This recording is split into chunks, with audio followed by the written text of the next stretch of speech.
Hello, my name is Allison, and this is Brett Kirkland from Blitz Conditioning. Hey. How are you today? Good, how are you? Good, thank you. Good. So, first of all, I was wondering if you might be able to tell me a little bit about Blitz. Yeah, definitely. We actually just turned 5 on September 15th. So we've been in the industry for 5 years. Chris and I started it. We were training in another facility, and we realized that we had very similar goals and a vision to what a personal training studio and a fitness community should look like. And we started kind of going out on our own and figured that we'd partner up together. Oh, cool. Yeah, very cool. So, since you're a founding member, you were there when you had to find funding for the business. How did that work out for you? What routes did you take? We didn't actually need to get funding. We were very lucky. So the location that we're in now was a studio before. So they sunk a lot of money to make it into a gym. Okay. And then they didn't succeed. So we walked in and it was ready to go. So the only funding that we really needed was our first and last month's rent. And Chris and I think we just had some savings ourselves from before, and that was it. Yeah, it was we were a very lean company. We didn't take on any debt in the beginning or anything like that. Oh, cool. Yeah. So how did you get word out there to other people that you guys were open for business, and how did you get your clientele started to succeed? We had our clientele kind of prior to even opening the door, so we were lucky that we already had a pretty good following, and then we relied heavily on them for referrals for the first little bit. But eventually, after about a year and a half, we realized that getting out in the community was a big thing for us to get referrals, and being a part of trying to make sure that Blitz wasn't just inside these 4 walls; it was outside in the community. People knew about us otherwise, and getting that word out that way for sure. So, what types of community events did you take part in? We did lots of charity events. So we like to give back as much as we can. We feel very blessed that we get to come to work every day and enjoy these amazing people that come through our doors. So for us to go out and lead warm-ups for runs or do any sort of thing where we're able, at BUSN, we have a couple, we've kicked off their thing as much as we can. So as many workouts related, anything related to the Edmonton community where we can give back a little bit, we'll be there if we get asked to be there. Oh, awesome. Yeah. So you said that you had common goals. What were the main appetizing factors of owning a business together? Well, that's a good question. I think we just realized that, we had a different vision when it came to community than where we were before. Chris and I always thought that the clientele should come first, and we didn't ever want to sink them into something that they weren't comfortable. Our old owner really was a big pusher on a lot of session packages, like 50 at a time, so $5,000-$6,000. And Chris and I just felt that, you don't need to push anyone into buying training because they should feel you have a relationship with them, right? Mm-hmm. So you're building a friendship, relationship, a camaraderie to make sure. So if they believe in you, they'll happily hand over their visa to spend the sessions because you should be able to provide a really top quality service back. Okay. So yeah. You just have confidence in your abilities so they don't feel like they're making a gamble by exactly. I don't know if I want to come for a whole year. And it's, you know what, I'd be nervous too if I had to do that for a whole year too, right? So if you want to buy, so we sell smaller session packages. Oh, awesome. Yeah, and it makes it easier to know how much revenue you're getting each month as well. So that was another big thing for us. Oh, cool. Yeah. So what was your personal goal or vision when starting at Blitz? You said that you had ideas in common, but what was the big picture other than smaller gym packages? Yeah, the big picture was kind of like I said before, that our clientele should come first all the time. And okay. we always felt that we wanted to listen to them and give them what we could in return as much as we could. We can't give them 4 new squat racks or anything like that, but at the same time, we wanted to make it very personal. We feel that, if you go through my phone right now, it's the top 15 texts, 13 will be clients. We're a family around here, and we're going to celebrate their successes, and they've been there to celebrate ours throughout 5 years as well. So it's a supportive fitness hub, I like to think Blitz as. Oh, cool. Yeah. Do you have events ever that get the clients together? We usually don't do, we obviously our group classes or something where everyone gets together, but we don't do any really Blitz-related events. We always try and get people into other community events. So we did last weekend, we did the Run for Kenya Water. We try and get a bunch of people in the community out and do that run together. Or we do more things like that where we're able to support another charity. Okay. And then if we can come together to do that, that's even better, right? Than going for beers or something. Yeah, like that. a little bit healthier. Yeah, exactly. Beers are good still. Happen. Beers are good yes, too. They are. What level of education did you pursue prior to becoming an owner? I went to the Australian Fitness Academy. So I went to Okay. Melbourne in Australia, went to school for my personal training there, where I met my wife. It was amazing. And then just high school after that, and literally reading. Read so many business books and doesn't stop. Constantly trying to re-educate ourselves and stay on top of things for sure. So yeah, a lot of self-motivation, education. Cool. Yeah. Do you require any certain level of education from your employees, or is interest in the industry and ability to learn by themselves accepted? Definitely. I mean, obviously they need to be certified and have insurance, but other than that, I mean, when you look around at our trainers, most of them are NAIT students or Okay. graduates of NAIT. But yeah, but the industry is always changing. So as things evolve, you want to make sure that you're learning that as well. And if someone doesn't want to continue their education and stay on top of it, they're going to fall down to the bottom really quick. So Okay, that yeah. makes sense. How do you determine wages for employees? The trainers are all even. It's a 50-50 split. We all feel that we're equals. We all offer the same to the team for the most part. We're very confident in each and every one of our trainers. So yeah, just 50-50 across the board. And for yourself as a co-owner, is there any other way that you If I put on Chris, wages, or- Eric, and myself, we all make the same every month. Depending on how great a month is, we might make more or less some months, but we're equal, so we all Okay. make the same. Cool. Yeah. And Erica is fairly new on board, Yeah. is she not? Yeah, she is. So how do you open up the doors to a new co-owner? What do you look for, and how do you know it's the right time? Well, Erica has been a part of our community for a few years now as well, so she was always coming. She brings something completely different to the table. We've started Spin, which is Erica's Cool. passion. So she approached us actually saying that she was thinking about opening a Spin studio, and we said, why don't we get Spin and Blitz? Like, if we know that it could be very profitable. And Erica has a communications background. So she's Okay. got she brings something to the table that Chris and I don't have and that we feel that we're lacking. And she's an amazing person, a great friend. So when she was like, yeah, you guys would like, I'll buy in, let's get this going. Like, absolutely, let's do it. So for communications, what does that exactly entail? What benefits does that bring? It's a lot of as much as we're 5 years in, we're still a startup.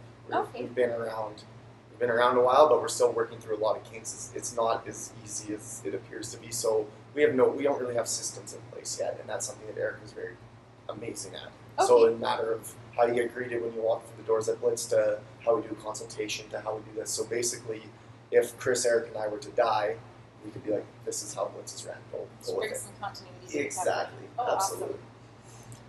What has been your biggest legal concern, if any?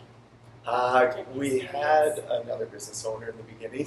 Oh, There was okay. 3 of us, Chris, myself, and Jenny, and that was the biggest legal for sure. Jenny wasn't as dedicated as we were, for sure. Okay. So that was, ending that relationship was a struggle. Okay. Yeah. And how did you manage to solve that, if you don't mind my asking? It was through mediation and Okay. then payout. Okay. Yeah. And also, kind of legal related, is insurance. Yeah. So I'm wondering how you would go about choosing the best insurance for this type of business. I think that we haven't changed our insurance in 5 years, so honestly, I can barely remember how we did it. I think we were just recommended by a friend who's been in the industry for a long time. When you're starting off the fitness industry, it's good to network with other companies. So asking someone who's been around for a while, and we were chatting with someone who owned a CrossFit gym actually, and he said this is who I go with, and they've been amazing. So Oh, just perfect. recommendation is what we went off of. Cool. Yeah. And do you do your accounting yourselves, or? I do the month-end stuff, so we pay the trainers, and I keep track of our bookkeeping and all that stuff, but we also have accountants as well. Okay. They're called Origami, and they're amazing. They're our 4th accounting firm we've been with, and we're very happy, finally. Oh, good. Finally, yeah. Have you ever, you're adding spin classes, Mhm. but have you ever had to remove a service? Yeah, we definitely have. We've, in the beginning years especially, it was always like, let's try everything. Let's see what we're good at. And now, we're at the point, finally, after 5 years, realize we're very good at personal training, we're very good at group classes, and we're very good at spin and hockey conditioning for the most part. But we had we had massage therapy, we've tried yoga, we've tried many, many things, and they just don't work. So we've kind of honed in on what we're the best at, or what we feel we're the best at, and we're just going to stick to it. Do you think that maybe they weren't succeeding as much due to lack of knowledge from the clients? Like, they didn't know the services were available, or? No, I think that there definitely was that. I just feel like when you have so many different people inside and like a business, so even if they're renting, everyone kind of needs to be on the same page and be as passionate as one another and as hardworking, because it's very frustrating, and it makes it good for Erica, Chris, and myself because we're all very driven people. But when someone's not going that extra mile to try and get their business ahead, it's very frustrating for someone like myself to be like, and then they come and complain that they're not making enough money. You're just like, yeah, you're just like, we need, well then let's go, let's work hard. Okay. Yeah. So what is the most effective way of advertising that you found? How do you keep track of what methods are working for you? The most effective for sure is referral, and Okay. it feels the best, right? I mean, a referral, if you leave here and you tell your friend that you came to Blitz and you had a great experience, that means the world to us. But we do advertise, obviously. We're very active on social media. We've done SEO to make sure their website stays on top of on the front page, and we do Google AdWords and Kijiji and all that kind of stuff. So, Okay. but referrals are definitely what do bring in the most. Social media wise, which types of platforms, like you've got Kijiji, but do you do Twitter and Facebook? Yes. And Yeah. So Twitter, was it 2 years ago? We won the Yagis Era Social Media Award, and we won the best fitness in Edmonton, so we're very proud of that. But yeah, Twitter is a big one, Instagram and Facebook. We did a survey recently, and we realized that majority of our clientele use Instagram more than anything else. So we're trying to be more active on Instagram, posting more pictures and stuff like that. Oh, cool. Yeah. And have you ever had any social media challenges, clients that were upset and were voicing their opinions?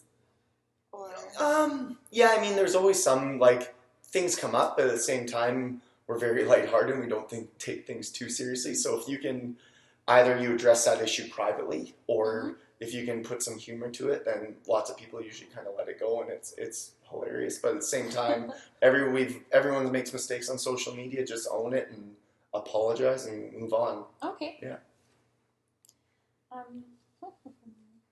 So what are the best benefits of a co-ownership? Instead of like a singular proprietorship? Definitely to have each other's back. I mean, that's one of the biggest things. Like, Chris is like a brother to me now. I spend more time with him than I do with anybody in this world. You know, we're here at 6 a.m. and we don't leave till 6 or 7 p.m. most nights. So we're together a lot. And with Erica on, she really takes on a different part that we don't have to stress about anymore. So it's great to know that if I'm having a rough day or if I can't do something, Chris and Erica are there for me.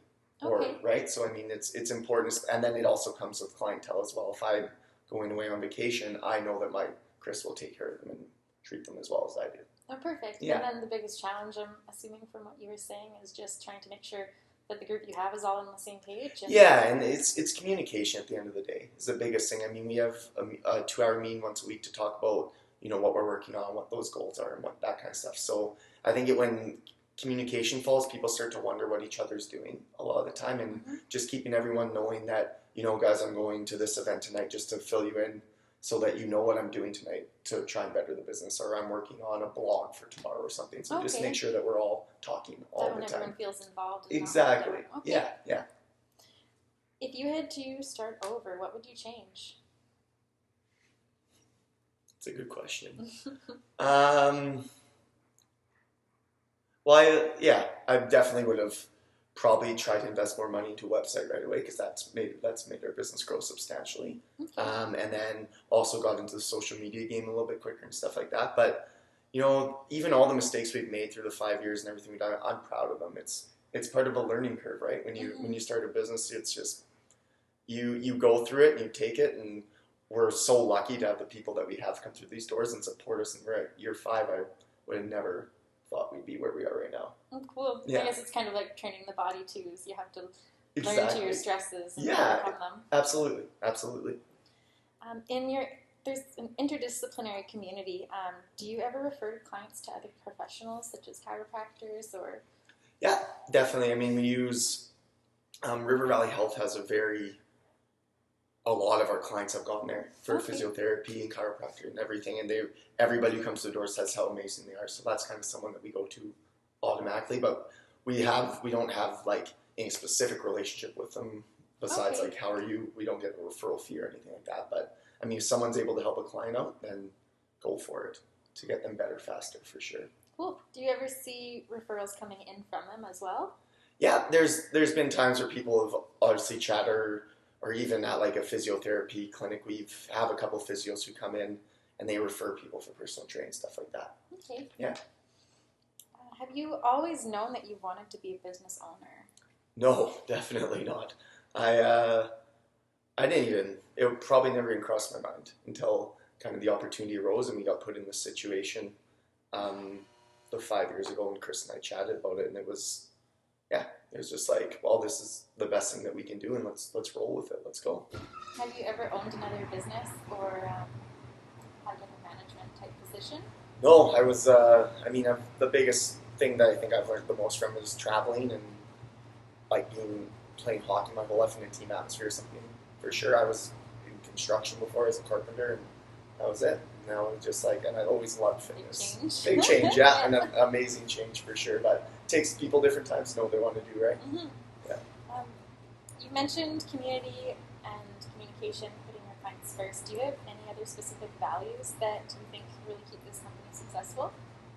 Yeah, giving back for sure. I think is something that makes us successful. I think that we've never given back in order to get anything back, and I think that's something that some people look at Blitz and they think that we do it for that reason, but we've never done that once. It's always been because we feel passionate about the people that we're involved with, and we're very lucky. So why not give back as much as we possibly can? Giving back makes your heart feel full too. Yeah, I mean, it's like to put a smile on someone's face if we can raise a few $1,000s, then that's unbelievable. Oh, that's awesome. Yeah. Being a business owner, sometimes obviously tough decisions have to be made. Yeah. As in, like letting employees go. Yeah. What's the best way to do that? I think as long as they have to kind of see it coming, not like you're not going to blindside anyone, Mm-hmm. but I think that you make sure that if I have a meeting with you and you've done something wrong, we talk about it. I'll send it to you in an email format afterwards to make sure that everything we chat about, and once that comes up 3 or 4 times, how can you be blindsided by the fact that you make the same mistake over and over again, or something else is going on? So communication, again, it's huge. You want to make sure that you can't let something go and then just let somebody go out of nowhere. That is not fair to them. So you need to be the bigger person and make sure that you're all on the same page and let them know if they've done something that you disagree with. Okay. Yeah. Have you ever had issues where you just end up not clicking with the person? Not like in the beginning, we've gotten a lot better at our hiring process, thank God. We've made some big mistakes in the beginning. Not necessarily, everyone's been very lovely who we've worked with, but at the same time, like we've realized now that, we can pick and choose. Okay. We get tons of resumes and we're very lucky, but if you're not going to fit with us, we're not going to hire you regardless if you have 15 clients that you're ready to bring through the door and bring in revenue. You have to make sure that, we're a well-oiled machine inside these walls and we can all get along. Do you have like a golden interview question to help you kind of determine? No, not at all. We just it's just like this. It's a conversation, and if I can't have a conversation with you, and I feel like I'm pretty good at having conversations with people, I do it for a living, right? Mm-hmm. Then how are you going to be able to have conversations with our clientele, and how are you going to, you need to be an outgoing person to be successful as a personal trainer, for sure. Okay. Yeah. What is the best way to find new staff? I know that I saw an email coming from Nate saying that you guys are looking for one. Yeah, we've the best way to find new staff is actually asking our community. We found that, like, when Erica came on board, or even saying to people, do you guys know of a trainer that's looking for anything? Because if you and I are friends, or I trust you, and you have a referral, then that person probably will fit into our kind of mold and what Blitz is. So I mean, getting the resumes in is great, but at the same time, when someone says, I have an amazing friend who's a trainer and would love to work here, yes, bring them down. Okay. Because I know you're amazing, so they must be amazing too, right? Cool. Yeah. And then I've just got one last question. I was wondering if you have any important tips or tricks that you would want to suggest to someone starting out or joining a business ownership.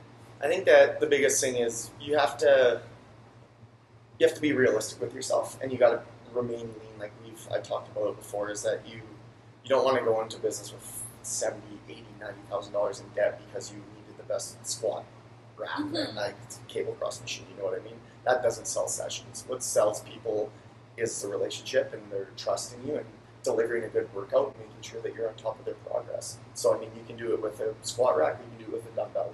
So keep it lean, keep it simple, and just keep working hard. build up as you can. Exactly. Oh, cool. Exactly. Awesome. Thank you so much. No worries. Thank you. Oh, Oh, it's okay. perfect.